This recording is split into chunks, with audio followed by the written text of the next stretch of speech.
দেশের দক্ষিণ পশ্চিম উপকূলের দিকে ধেয়ে আসছে ঘূর্ণিঝড় আম্পান। মোংলা ও পায়রা সমুদ্র বন্দরে জারি হয়েছে 10 নম্বর মহাবিপদ সংকেত। আম্পান আজ বিকেল বা সন্ধ্যার মধ্যে সুন্দরবনের কাছ দিয়ে বাংলাদেশ পশ্চিমবঙ্গ উপকূল অতিক্রম করতে পারে বলে জানিয়েছে আবহাওয়া অফিস। ঘূর্ণিঝড়টি ভোর 6টায় মোংলা থেকে 390 কিলোমিটার ও পায়রা সমুদ্র বন্দর থেকে 410 কিলোমিটার দক্ষিণ পশ্চিমে অবস্থান করছিল। ঘূর্ণিঝড় কেন্দ্রের বাতাসের সর্বোচ্চ বেগ ঝোড়ো হাওয়ার আকারে ঘন্টায় 220 কিলোমিটার পর্যন্ত হতে পারে। আম্পানের অবস্থান চট্টগ্রাম সমুদ্রবন্দর থেকে 565 কিলোমিটার ও কক্সবাজার সমুদ্রবন্দর থেকে 545 কিলোমিটার দক্ষিণ পশ্চিমে রয়েছে। এই অবস্থায় চট্টগ্রাম কক্সবাজার সমুদ্রবন্দরে আগের মতোই 6 নম্বর বিপদ সংকেত জারি রয়েছে। আম্পানের প্রভাবে সাতক্ষীরা, খুলনা, বাগেরহাট, বরিশাল, নোয়াখালী, চট্টগ্রাম ও এর আশপাশের দ্বীপে 15 ফুট অধিক উচ্চতার জলোচ্ছ্বাসের শঙ্কা রয়েছে বলে জানিয়েছে আবহাওয়া অধিদপ্তর। এছাড়াও এই অঞ্চলসমূহে অতি ভারী বৃষ্টিসহ ঘন্টায় 160 কিলোমিটার বেগে ঝোড়ো হাওয়া বয়ে যেতে পারে। এই কেন্দ্রের কাছে সাগর খুবই বিক্ষুব্ধ রয়েছে।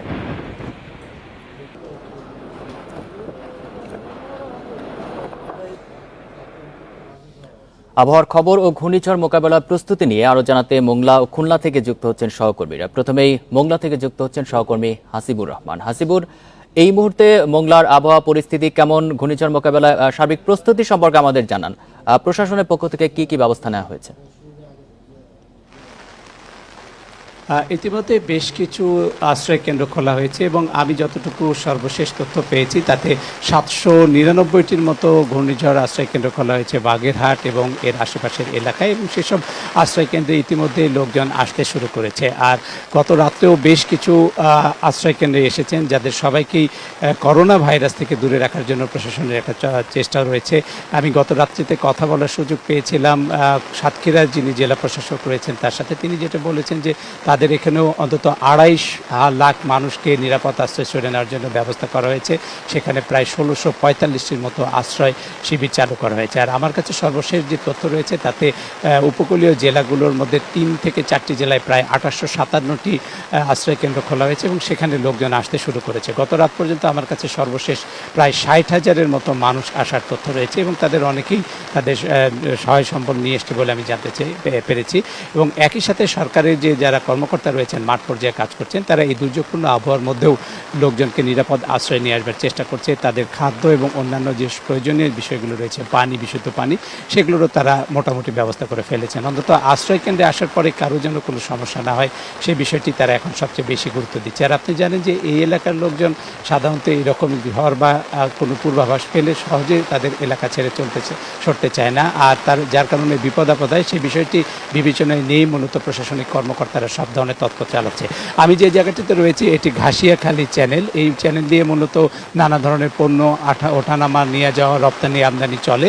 সেটি গতকাল থেকেই বলা যায় একেবারেই নিশ্চুপ রয়েছে। সব মিলিয়ে যেটি আমরা দেখতে পেয়েছি যে এখন পর্যন্ত আমার নজরে মোট 14টি জাহাজ আমি জেটিতে আটকানো অবস্থায় দেখেছি। এর মধ্যে নৌবাহিনীর জাহাজও রয়েছে। সবগুলো নিরাপদ জায়গায় নেওয়া হয়েছে বলে আমাদেরকে জানিয়েছেন কর্তৃপক্ষ। এবং একই সাথে তারা আরও যে বিষয়টি আমাদেরকে জানিয়েছেন যে সব মিলিয়ে এই জায়গায় যতগুলো নৌ এবং অন্যান্য যে পরিবহন বিষয়গুলো রয়েছে, বিশেষ ট্রাক, সবগুলোকে এখন নিরাপদে রাখা হয়েছে। বেশ কিছু ট্রাক আমি বন্দরে দেখেছি যে আলাদা করে রাখা হয়েছে, মূল ভূখণ্ডের সাথেই বেশ ভালো জায়গায় রাখা হয়েছে, নিরাপদে রাখা হয়েছে। তো প্রশাসন যেটি করছে যে সাধারণ মানুষের নিরাপত্তার পাশাপাশি, যানমালের পাশাপাশি তারা অন্যান্য বিষয়গুলো খুবই গুরুত্বের সাথে দেখছে। অবকাঠামোর যাতে ক্ষতি না হয় সেই বিষয়গুলো তারা বিবেচনা নিয়েছে। আর সকালে যে আকাশটি আমি দেখতে পেয়েছি এই মোংলা বন্দরে, তখন বেশ আলো ঝলমল ছিল কিছুটা সময়ের জন্য, কিছু সময় মেঘলা, এরকম একটি পরিবেশের মধ্যে দিয়ে চলছিল। কিন্তু কিছুক্ষণ আগেই একই সাথে বেশ জোরে সোরে বৃষ্টি শুরু হয়েছে, যেটি আপনি দেখতে পাচ্ছেন। এবং এইখানকার যে পরিস্থিতি এখন পর্যন্ত আমরা দেখেছি যে গত রাত্রে মানুষের মধ্যেও যে একটি ভাব ছিল যে খুব বেশি কিছু হবে না, সেটি এই মুহূর্তে আমার কাছে মনে হচ্ছে তা থেকে সরে আসতে শুরু করেছে। আর এখানকার যারা প্রবীণ লোক তারা যেটি আমাদেরকে ধারণা দিয়েছে, তাদের জীবনে অনেকগুলো বড় বড় ঝড় তারা মোকাবেলা করেছে, দেখেছে, তারা যেটি বলেছে যে এইবারই কিছুটা ব্যতিক্রম, যে ঝড়ের আগের দিনের বেশ মুষলধারায় বৃষ্টি হচ্ছে, যেটি বুলবুল, আইলা বা সিডর আরও বাড়তে পারে, বাতাসের গতিও হয়তো ধীরে ধীরে বাড়বে, যদিও এখন পর্যন্ত গতিটা আমরা তেমন দেখতে পাচ্ছি না, একটা থমথমে অবস্থার মধ্যে রয়েছে এলাকার সব কিছু। তবে যারা অভিজ্ঞ লোকজন তারা বলছেন যে এটি একটি ঝড়ের পূর্বাভাস এবং পূর্বালক্ষণ, যেটি তারা অতীত জীবনে দেখেছে এবং এটি তাদের অভিজ্ঞতা। তবে সব কিছু নিরাপদ করবার জন্য প্রশাসনিক কর্মকর্তাদের চেষ্টার কোনো ত্রুটি আমরা দেখতে পাচ্ছি না, কিন্তু মানুষের সহযোগিতার বিষয়টা আমার কাছে বিশেষ করে কম মনে হয়েছে। বিশেষ করে যাদেরকে এই মুহূর্তেই আশ্রয় কেন্দ্রে আনা দরকার তাদের অনেকেই এখনো আনা সম্ভব হয়নি তাদের সদিচ্ছার অভাবে। আর আমাকে গত রাত্রি যেটি জানিয়েছেন সাতক্ষীরার জেলা প্রশাসক, তিনি যেটি আমাকে জানিয়েছেন যে প্রত্যেকটি জায়গাতেই চিকিৎসকের দল রয়েছে, তারা সব ধরনের চিকিৎসার ব্যবস্থা রেখেছে, সেই সাথে প্রসূতিদের জন্য আলাদা করে ব্যবস্থা রাখা হয়েছে, গর্ভবতী নারীদের যে কোনো সমস্যা মোকাবেলা করবার জন্য চিকিৎসার জন্য প্রয়োজনীয় ব্যবস্থা রাখা হয়েছে, বিশুদ্ধ পানির জন্য তারা ওয়াটার পিউরিফাইং মেশিনগুলো ব্যবহার করছে। সব মিলিয়ে প্রস্তুতি আমার কাছে যা মনে হয়েছে, তাদের যদি সবাই আশ্রয় কেন্দ্রে আসে অন্তত এই দুর্যোগ মোকাবেলা করা অনেকটাই সহজ হবে প্রশাসন বা সরকারের পক্ষে। আপনি থাকবেন আমাদের সাথে। আমরা এবার খুলনার পরিস্থিতি জানবো, সেখান থেকে আমাদের সাথে যুক্ত আছেন সহকর্মী AHM শামীমুজ্জামান। শামীম, খুলনায় ঘূর্ণিঝড় মোকাবেলায় কি কি প্রস্তুতি নেওয়া হয়েছে জানাবেন, আর আশ্রয় কেন্দ্রে সবার কি আসা শেষ হয়েছে কিনা?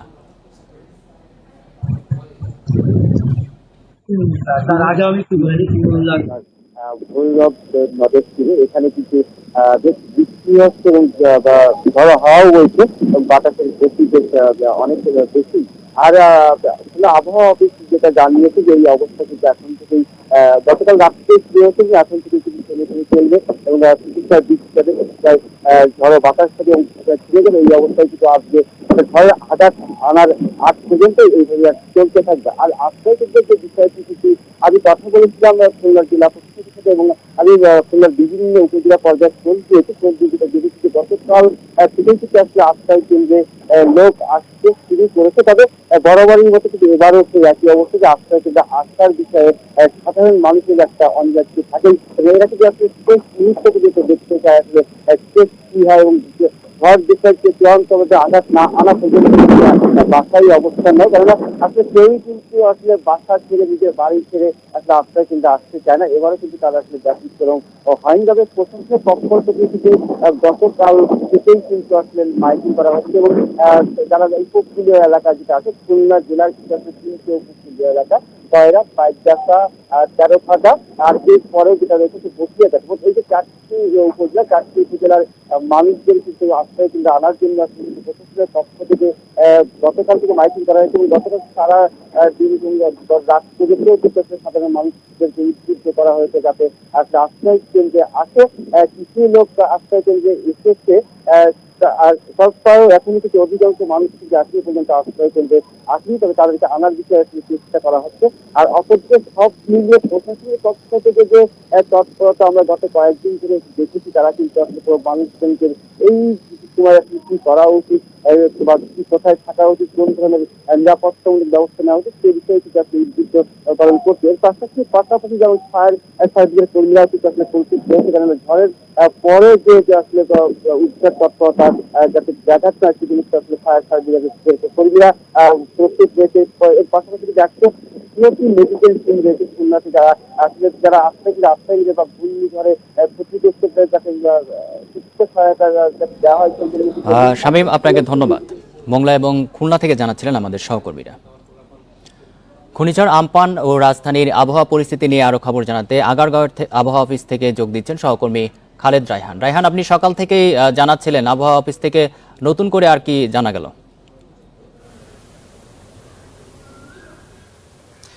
দেখুন, সকাল 6টার পরে আবহাওয়া অফিস 9টার সময় আরেকটি আপডেট দেওয়ার কথা, সেটা এখনো আসলে তারা দিতে পারেনি। কিছুক্ষণের মধ্যে তারা সেই আপডেটটি দিবেন। তবে আবহাওয়াবিদ এখানে যিনি আছেন তার সঙ্গে আমার কথা হয়েছে, তিনি যেটি জানিয়েছেন যে বিকালের পর থেকে যেই ধারণাটি করা হচ্ছিল যে বিকাল থেকে সন্ধ্যার মধ্যে এই ঘূর্ণিঝড় আম্পান যেটি আঘাত হানার কথা, সেটি কিন্তু আসলে সন্ধ্যার পরপরই আঘাত হানবে এবং সে গতিপথ বা গতিবেগ, যদি আমি বলি গতিবেগ, তারা এখন পর্যন্ত ধারণা করছেন অঞ্চল ভেদে 140 থেকে 160 কিলোমিটার হবে এবং সুন্দরবন এলাকাতে সেটি 200 কিলোমিটার পর্যন্ত হতে পারে। সেটি কিন্তু সম্পূর্ণটি তাদের ধারণা, এবং 9টার পরে যেই আপডেটটি পাওয়া যাবে তারপরে হয়তো আরও নতুন আপডেট তারা জানাতে পারবেন। এবং তার ফলশ্রুতিতে কিন্তু আমরা গতকাল রাত থেকে দেখেছি যে রাজধানীর বিভিন্ন এলাকায় গুড়ি গুড়ি থেকে সামান্য বৃষ্টিপাত হচ্ছে। আজকে সকালে বৃষ্টিপাত হচ্ছে, যদিও কিছুক্ষণ থেকে সেই বৃষ্টিপাতটা কমে গেছে। আর সার্বিক পরিস্থিতির কথা তারা যেটি বলছেন, তারা গত বছরে যে ঘূর্ণিঝড়টি হয়েছিল সেই ফোনের কথা তারা বলছেন যে শেষ মুহূর্তে এসে কিন্তু সেই ঘূর্ণিঝড়টি আসলে তার গতি বেগ কমে গিয়েছিল।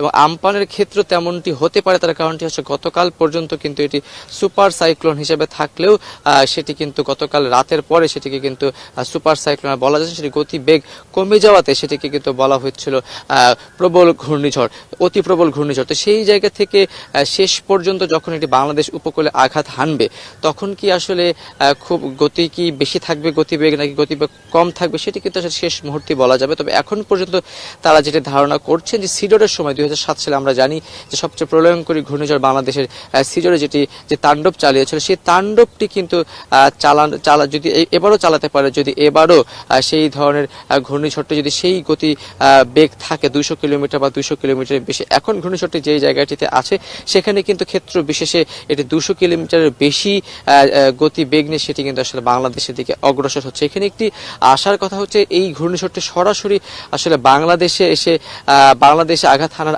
আগে এটি ভারতের কিছু অঙ্গরাজ্যে আঘাত হানবে, তারপরে বাংলাদেশে আসবে, সেটি একটি আশার সংবাদ বলেই কিন্তু আবহাওয়াবিদরা মনে করছেন। তার আরেকটি বিষয় বলছেন যে ঘূর্ণিঝড়টি আঘাত হানার ক্ষেত্রে যেই গতি বেগ তা প্রত্যেকবারে যেটা হয় যে শেষ মুহূর্ত পর্যন্ত কিন্তু সেটি আসলে অনেক সময় আমরা দেখেছি যে গতি পথ কিন্তু সেটি পরিবর্তন করে, সেটি গতিপথ পরিবর্তন করে এমনও দেখেছি যে একেবারে শেষ পর্যায়ে গিয়েও গতিপথ পরিবর্তন করে।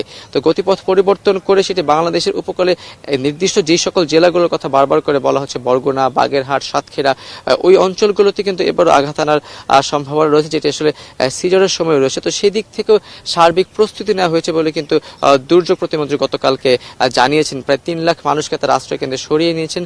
তার পাশাপাশি যে ধরনের সরকারের পক্ষ থেকে বা সংশ্লিষ্ট কর্তৃপক্ষের পক্ষ থেকে যে ধরনের উদ্যোগ নেওয়া দরকার সেটা তারা নিয়েছেন বলে গতকালকে জানানো হয়েছে। তার কারণটি হচ্ছে যাতে ক্ষয়ক্ষতির পরিমাণ কমানো যায়, কারণ প্রাকৃতিক দুর্যোগকে যেহেতু মোকাবেলা করা যাবে না, দুর্যোগের ক্ষেত্রে যে বিষয়টিকে মোকাবেলা করতে হবে, জনসাধারণকে সচেতন হতে হবে এবং তাদেরকে নিরাপদ দূরত্বে বা আশ্রয় কেন্দ্রে তাদেরকে নিয়ে যেতে হবে, সেটি কিন্তু করা হয়েছে বলে জানানো হয়েছে। এবং ঘূর্ণিঝড়টি শেষ পর্যন্ত কি পরিমাণ গতি বেগ, এখন কি অবস্থা আছে আপনি জানেন যে মোংলা এবং পায়রা সমুদ্র বন্দরে 10 নম্বর মহাবিপদ সংকেত দেওয়া হয়েছে, সেটিকে কি বাড়ানো হবে কিনা, 11 নম্বর করা হবে কিনা, এবং অন্যান্য জায়গায় কক্সবাজার, চট্টগ্রামে 6 নম্বর বিপদ সংকেত রয়েছে সেটিকেও কি বাড়ানো হবে কিনা, সেটি কিন্তু কিছুক্ষণের মধ্যে হয়তো আরো জানা যাবে বিস্তারিতভাবে।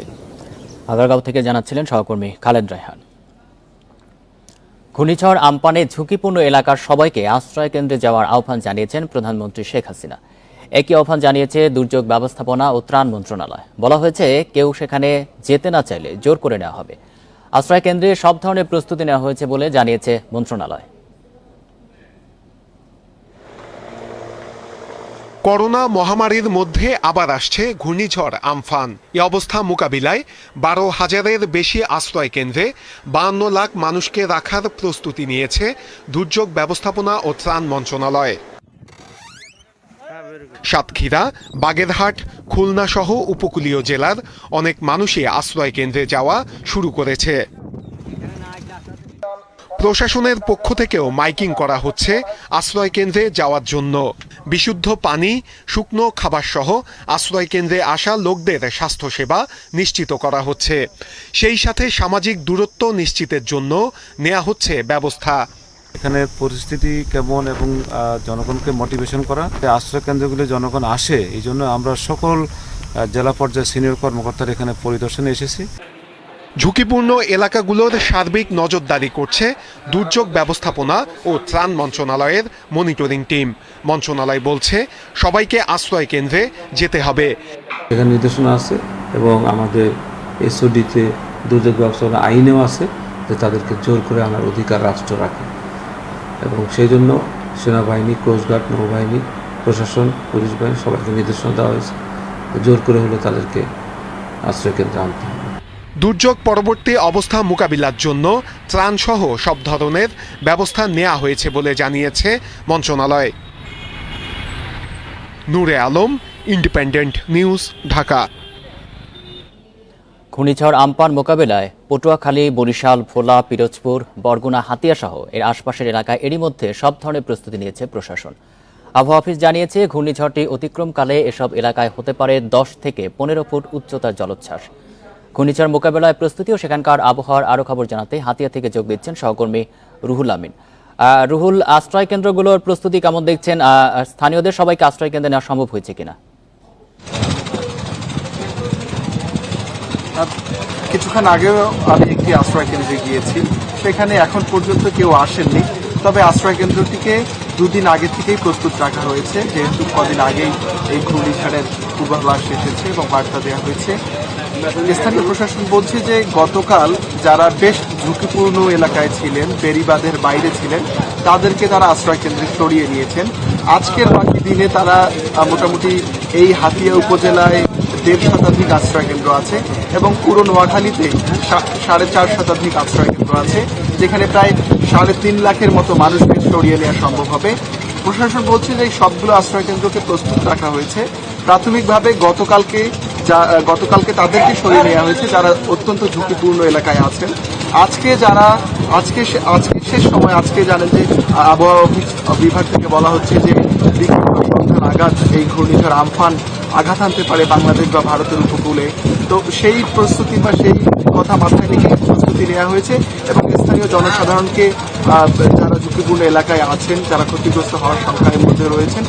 আপনি জানেন যে এই উপকূলীয় এলাকাতে অনেক মানুষ মৎস্য সংগ্রহ করে জীবিকা নির্বাহ করেন, অনেক মৎস্যজীবী রয়েছেন।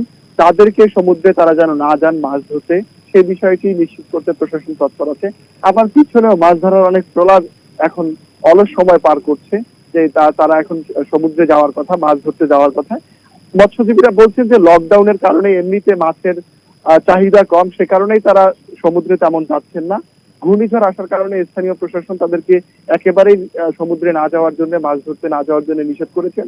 যদিও এখানকার জনজীবনে এখন এই অবস্থায় মানে খুব একটা যে ঝড়ের যে প্রভাব সেটি আমরা দেখছি না। এখানে দেখতে পাচ্ছেন আপনারা অনেক মানুষ আছে, কারণ এইখানকার যে আবহাওয়া এখন পর্যন্ত দেখতে পাচ্ছি আমরা যে আবহাওয়া এখানকার রৌদ্রোজ্জ্বল, সামান্য বাতাস রয়েছে, কিন্তু সকাল থেকে হালকা ইলশেগুড়ি বৃষ্টি হয়েছে। কিন্তু এই যে দুর্যোগপূর্ণ বা দুর্যোগপূর্ণ যে আবহাওয়া সেটি এখন পর্যন্ত আমরা লক্ষ্য করছি না। ঝড়ের আগে যেমনটা হয় সেই ধরনের আবহাওয়া এখন পর্যন্ত আমরা লক্ষ্য করছি না। সে কারণে জনজীবনে যে আতঙ্ক, সেই আতঙ্কটা এই মুহূর্তে কম। অনেক লোকজন তাদের কাজের প্রয়োজনে, জীবিকার প্রয়োজনে ঘর থেকে বের হয়েছেন এবং তারা তাদের জীবিকার সন্ধানে বের হয়েছেন এবং নানা কাজে যাচ্ছেন। তবে প্রশাসন যে কাজটি করছে, যে যারা ঝুঁকিপূর্ণ এলাকায় আছেন প্রাথমিকভাবে তাদেরকে সরিয়ে নেওয়া হচ্ছে এবং আশ্রয় কেন্দ্রগুলোকে প্রস্তুত করা হচ্ছে। সেটা কিরকম আপনি জানেন যে এখন তো এই করোনা ভাইরাসের প্রাদুর্ভাব, করোনা সংক্রমণের ঝুঁকি রয়েছে। সেই কারণে আশ্রয় কেন্দ্রগুলোতে যেহেতু অনেক মানুষ আশ্রয় নেবেন, সেখানে করোনা সংক্রমণের ঝুঁকি যেন তৈরি না হয় বা সংক্রমণ যেন বেড়ে না যায়, সে কারণে তারা আশ্রয় কেন্দ্রগুলোকে প্রস্তুত করছেন, সেখানে পরিষ্কার পরিচ্ছন্নতা করছেন জীবাণুনাশক দিয়ে।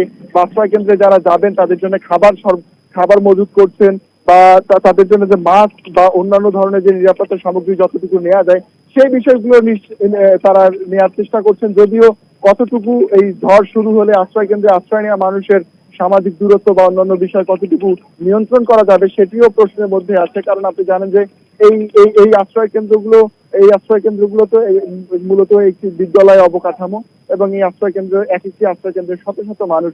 আপনি যদি আমি একটু আগেই বললাম যে এই হাতিয়ায় প্রায় 450 মতো, এই নোয়াখালীতে 450 মতো আশ্রয় কেন্দ্র আছে এবং সেখানে প্রায় 3.5 লাখ লোক আশ্রয় নিতে পারেন। অর্থাৎ সব লোক যদি আশ্রয় নেন এবং এই ঝড় যদি বড় হয়, সেক্ষেত্রে এটি খুব জনসমাগমপূর্ণ একটি, মানে এই আশ্রয় কেন্দ্রগুলোতে অনেক মানুষের ভিড় হবে। সেই ক্ষেত্রে কতটা নিয়ন্ত্রণ করা যাবে সামাজিক দূরত্ব বা করোনা সংক্রমণের ঝুঁকি আসলে বেড়িবাঁধগুলোর কি পরিস্থিতি? বলা হচ্ছে যে 15 ফুটের মতো জলোচ্ছ্বাস হতে পারে, সেক্ষেত্রে বেড়িবাঁধগুলো তো আমাদের 10 ফিট করে, তো সেক্ষেত্রে বাড়তি কোনো ব্যবস্থা কি নেওয়া হয়েছে? এখন এই বাড়তি ব্যবস্থা বলতে স্থানীয় জনসাধারণ যারা আছেন, যারা বেড়িবাঁধের ভিতরেই থাকেন বা বাইরেই থাকেন, তাদেরকে সরিয়ে নেওয়া বা মানুষের যে গবাদি পশু বা অন্যান্য যে আর্থিক সম্পদ যেগুলো আছে সেগুলোকে যতটুকু সরিয়ে নেওয়া যায়, সঞ্চয় বা এই যতটুকু সরিয়ে নেওয়া যায় প্রশাসন নির্দেশনা দিয়েছে। বা তাদের মানুষের সঙ্গে থাকা যতটুকু সম্পদ তারা সঙ্গে করে আশ্রয় কেন্দ্রে যেতে পারেন, প্রশাসন সেই অনুরোধ জানিয়েছে। এই মুহূর্তে তো আর আমাদের যে বেড়িবাঁধ, সেই বেড়িবাঁধ মেরামত বা বেড়িবাঁধ সংস্কার বা সেটার উচ্চতা বাড়ানো সম্ভব নয়। সেক্ষেত্রে বেড়িবাঁধের ভিতরে বাইরে যারা আছেন তারা যেন ক্ষতিগ্রস্ত না হন সেই বিষয়টি নিশ্চিত করা হচ্ছে এবং ঝড় পরবর্তীতে উদ্ধার কার্যক্রম সেটির জন্য স্থানীয় প্রশাসন তৎপর রয়েছে তারা বলছে।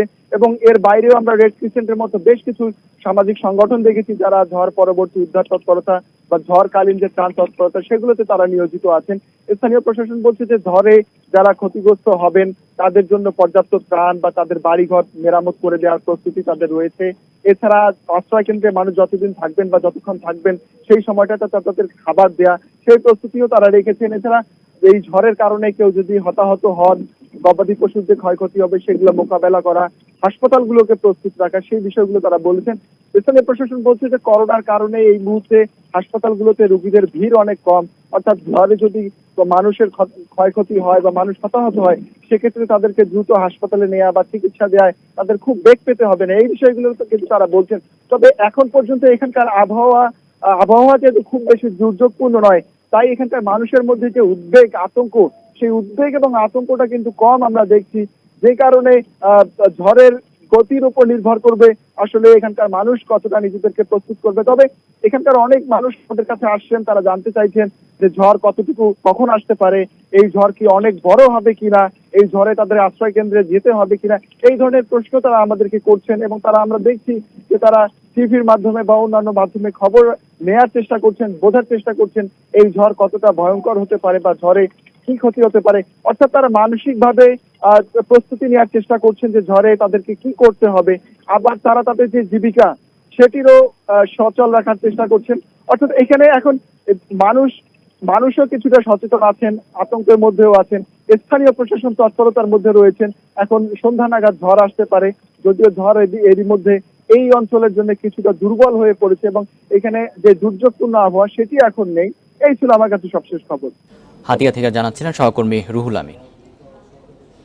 প্রবল ঘূর্ণিঝড় আম্পান উপকূলে আঘাত করতে পারে বুধবার বিকেলের মধ্যে যে কোনো সময়। বাংলাদেশে আঘাত করার আগে ঘূর্ণিঝড় তাণ্ডব চালাবে ভারতের পশ্চিমবঙ্গ, উড়িষ্যার ভুবনেশ্বরে। এরপর বুধবার সন্ধ্যা নাগাদ সাতক্ষীরা, খুলনার ওপর দিয়ে বাংলাদেশের উপকূল অতিক্রম করবে আম্পান। বঙ্গোপসাগরে নিম্নচাপ থেকে ঘূর্ণিঝড়ে পরিণত হওয়ার পর আম্ফানের গতিপথ ছিল উত্তর পশ্চিম দিকে, পরে তা বাঁক নিয়ে উড়িষ্যা ও পশ্চিমবঙ্গের দিকে এগুচ্ছে। এই ঘূর্ণিঝড়ের গতিপথে রয়েছে দীঘা থেকে বাংলাদেশের হাতিয়া দ্বীপ। সোমবার আম্ফান শক্তি বাড়িয়ে সুপার সাইক্লোনে পরিণত হয়। মঙ্গলবার কিছুটা শক্তি হারিয়েছে, রূপ নিয়েছে অতি প্রবল ঘূর্ণিঝড়ে। গতিপথ বিশ্লেষণে দেখা যাচ্ছে বাংলাদেশের মোংলা ও পায়রা সমুদ্র বন্দর থেকে আম্ফান অবস্থান করছে ৭০০ কিলোমিটারের মধ্যে। সুপার সাইক্লোনের কেন্দ্রে ৮৫ কিলোমিটারের মধ্যে বাতাসের একটানা সর্বোচ্চ গতিবেগ ঘণ্টায় ২০০ কিলোমিটার, যা দমকা ও ঝড়ো হাওয়া আকারে ২২০ কিলোমিটার পর্যন্ত বাড়ছে। সোমবার সন্ধ্যা থেকে আম্ফানের গতিবেগ ছিল ১৪০ কিলোমিটার। বুধবার ভোর থেকে বিকেল পর্যন্ত যখন বাংলাদেশের উপকূলে আছড়ে পড়বে তখন এর গতিবেগ থাকতে পারে ১৬০ কিলোমিটার। বুধবার সন্ধ্যায় গতি আরও কিছু কমে ১২৫ কিলোমিটারে নেমে আসতে পারে। এরপর আম্ফান ৮৫ কিলোমিটার থেকে বৃহস্পতিবার ভোর নাগাদ ৩৫ কিলোমিটারে নেমে দুর্বল হয়ে যাবে। ঘূর্ণিঝড়টির কারণে দেশের উপকূলীয় এলাকা সাতক্ষীরা, খুলনা, বাগেরহাট, ঝালকাঠি, পিরোজপুর, বরগুনা, পটুয়াখালী, ভোলা, বরিশাল সবচেয়ে ঝুঁকিতে রয়েছে। এসব এলাকায় ভারী বৃষ্টি হতে পারে। ১৪ জেলায় দেয়া হয়েছে জলোচ্ছ্বাস ও ঝড় হওয়ার সতর্কতা। অমাবস্যা চলায় বুধবার সন্ধ্যায় জোয়ারের সময় ৫ থেকে ১০ ফুট উচ্চতায় প্লাবিত হতে পারে উপকূলীয় এলাকা। Shahriar Anirban, independent news, Dhaka. দুর্বল হয়ে পড়েছে সুপার সাইক্লোন আম্পান। উপকূলে আঘাত হানার আগে আরও দুর্বল হয়ে পড়বে বলে ধারণা করছেন আবহাওয়াবিদরা। ফলে ক্ষয়ক্ষতির পরিমাণ কম হবে ধারণা তাদের। বলছেন অতি প্রবল এই ঘূর্ণিঝড়টি ভারতের পশ্চিমবঙ্গ ও বাংলাদেশের সুন্দরবনে আঘাত হানবে। ২৪ ঘন্টার ব্যবধানে মঙ্গলবার দুর্বল হয়ে সুপার সাইক্লোন থেকে অতি প্রবল ঘূর্ণিঝড়ের রূপ নিয়েছে আম্ফান। সময়ের সাথে পরিবর্তন হচ্ছে গতিবেগে। ধারণা করা হচ্ছিল ক্ষয়ক্ষতির পরিমাণ হতে পারে ঘূর্ণিঝড় সিডরের মতো বা তারও বেশি। তবে সুপার সাইক্লোন থেকে দুর্বল হয়ে অতি প্রবল ঘূর্ণিঝড়ে পরিণত হয় আশঙ্কা কমেছে আবহাওয়াবিদদের। এই সাইক্লোনটা যদি সিডোরের মতো যদি হতো বা এর লোকেশনটা যদি আপনার ইস্টের দিকে সরে যেত, অর্থাৎ এটা যদি পটুয়াখালী বরিশাল দিকে হতো, তাহলে ক্ষয়ক্ষতি পরিমাণ অনেক বেড়ে যেত। তবে আমরা আশা করছি যে সিডোরের মতো অত ক্ষয়ক্ষতি হবে না। তবে যে বাতাসটা হবে, বিশেষ করে আপনার সাতক্ষীরা, খুলনা, বাগেরহাট এসব জায়গায় হয়তো কিছুটা ক্ষয়ক্ষতি হবে। পক্ষান্তরে আপনার চট্টগ্রাম ওইসব জায়গাতে তেমন ক্ষয়ক্ষতি হবে না আমরা আশা করছি। আমফান উপকূলে আঘাত হানার আগে আরও দুর্বল হয়ে পড়বে বলে ধারণা করছেন আবহাওয়াবিদ। সুন্দরবনের বাংলাদেশ ও ভারত অংশ দিয়ে ঘূর্ণিঝড়টি অতিক্রম করবে।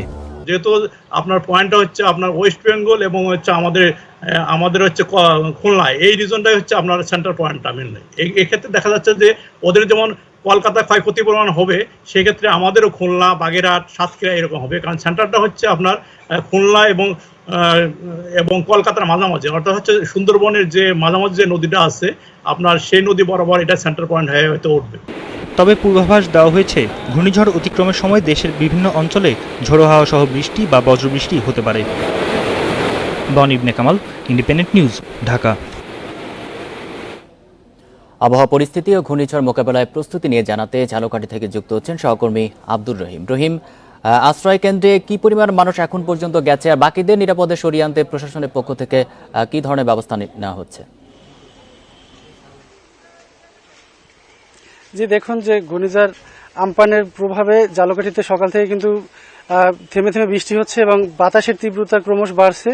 এই মুহূর্তে জোয়ার শুরু হয়েছে এবং জোয়ারের গতি ক্রমশ বাড়ছে। ধারণা করা হচ্ছে যে জোয়ারের পানি স্বাভাবিকের চেয়ে বৃদ্ধি পাবে। আবহাওয়া অফিসের থেকে যেটা বলা হচ্ছে সেরকম কিন্তু পানি বৃদ্ধির আমরা একটা নমুনা লক্ষ্য করতে পারছি। আর আপনারা জানেন যে ঝালকাঠিতে মোট 60টি সাইক্লোন সেন্টার রয়েছিল, আর এখন বর্তমানে সকল শিক্ষা প্রতিষ্ঠান এবং ঘূর্ণিঝড় প্রবণ এলাকা অথবা নদী তীরবর্তী এলাকায় সব মিলিয়ে প্রায় 414টি সাইক্লোন সেন্টার প্রস্তুত করা হয়েছে। এ সকল সাইক্লোন সেন্টারে 3,92,325 জন লোককে আশ্রয় দিতে পারবে। তো ইতিমধ্যে আমাদের জেলা প্রশাসনের পক্ষ থেকে এবং উপজেলা প্রশাসনের পক্ষ থেকে এবং নদী তীরবর্তী বিভিন্ন স্থানে স্বেচ্ছাসেবী সংগঠনের পক্ষ থেকে মাইকিং সহ নানা ধরনের সচেতনতামূলক বার্তা এবং আশ্রয় কেন্দ্রে নেওয়ার জন্য কাজ করে যাচ্ছে। তো সর্বশেষ জেলা কন্ট্রোল রুম থেকে যেটা আমরা জানতে পেরেছি যে মাত্র 5,863 জনকে আশ্রয় নিয়েছে এবং গবাদি পশু 1,582টি পশু সেখানে আশ্রয় দিয়েছে। তো নদী তীরবর্তী যে সকল এলাকা রয়েছে সেই সকল এলাকার মানুষজনকে আসলে সকাল থেকে বা গতকালকে রাত্রি থেকেই কিন্তু আশ্রয়কেন্দ্রে নিয়েছে এবং জেলা প্রশাসক নিজেই কিন্তু কয়েকটা আশ্রয়কেন্দ্র রাত্রে পরিদর্শন করেছে এবং খাবার পৌঁছে দিয়েছেন। আর এখনো যে সকল গুরুত্বপূর্ণ এবং ঝুঁকিপূর্ণ এলাকার লোকজন রয়েছে তাদেরকে কিন্তু প্রশাসনের পক্ষ থেকে আশ্রয়কেন্দ্রে নেওয়ার জন্য নানামুখী পদক্ষেপ নেওয়া হয়েছে এবং জেলা প্রশাসক জানিয়েছেন যে প্রয়োজনে তাদেরকে বাধ্য করে আশ্রয়কেন্দ্রে নেওয়া হবে। আর একটা বিষয় একটু জানিয়ে রাখি যে বিষখালী এবং সুগন্ধা এই দুইটি নদীর তীরবর্তী কিন্তু ঝালকাঠি জেলার রাজাপুর, কাঠালিয়া এবং নলছিটি ঝালকাঠি সদর উপজেলাগুলো রয়েছে। তো এই সকল নদী তীরবর্তী এলাকায় কিন্তু যখনই পানি বৃদ্ধি পায় বা যে কোনো ঘূর্ণিঝড় জলোচ্ছ্বাস হলে এসব এলাকা নিম্ন অঞ্চল কিন্তু তলিয়ে যায়। জোয়ারের স্বাভাবিকের চেয়ে জোয়ারের পানি বৃদ্ধি পেলেই কিন্তু এসব এলাকা তলিয়ে যায় এবং এসব এলাকায় কিন্তু পানি একটু যদি বৃদ্ধি পায় অথবা পানি বৃদ্ধি পাওয়ার পর যদি কমে যায় ভাঙন দেখা দেয়। ইতিমধ্যে কাঠালিয়া সহ রাজাপুর এবং নলছিটির কিছু কিছু এলাকায় আমরা কিন্তু বেড়িবাঁধ ভাঙার খবর শুনতে পাচ্ছি। আর এই সকল এলাকার দীর্ঘদিনের কিন্তু দাবি ছিল যে বেড়িবাঁধ দেওয়ার, কিন্তু সেই দাবি কিন্তু পূরণ হয়নি। কোথাও কিন্তু এরকমের প্রোটেক্টেড বেড়িবাঁধ নেই। তাছাড়া আমুয়া যে রয়েছে কাঠালিয়া জেলার মধ্যে একমাত্র বন্দর নদী বেষ্টিত, সেখানে কিন্তু সিডারে ব্যাপক ক্ষতি হয়েছিল এবং সেটা কিন্তু এখনো পাইলিং দেওয়ার পর সেই পাইলিং কিন্তু বেড়িবাঁধ অর্থাৎ সেই বেড়িবাঁধ কিন্তু অনেক জায়গায় ভেঙেছে বলে আমরা জানতে পেরেছি আগেই। তো এখন সেইখানে লোকজনও কিন্তু আতঙ্ক রয়েছে। প্রশাসনের পক্ষ থেকে কিন্তু তারা সব মিলিয়ে চেষ্টা করে যাচ্ছে যে লোকজনকে নিরাপদে নেয়ার জন্য। তো এখন ক্রমশ আবহাওয়া খারাপ হচ্ছে, সকাল থেকেই বৃষ্টি একটু পরপর বৃষ্টি হচ্ছে, এখানে ঝড়ো বাতাস হচ্ছে। এই ছিল আসলে ঝালকাঠির ঘূর্ণিঝড় আমপানের সর্বশেষ পরিস্থিতি। ঝালকাঠি থেকে জানাচ্ছিলেন সহকর্মী আব্দুর রহিম।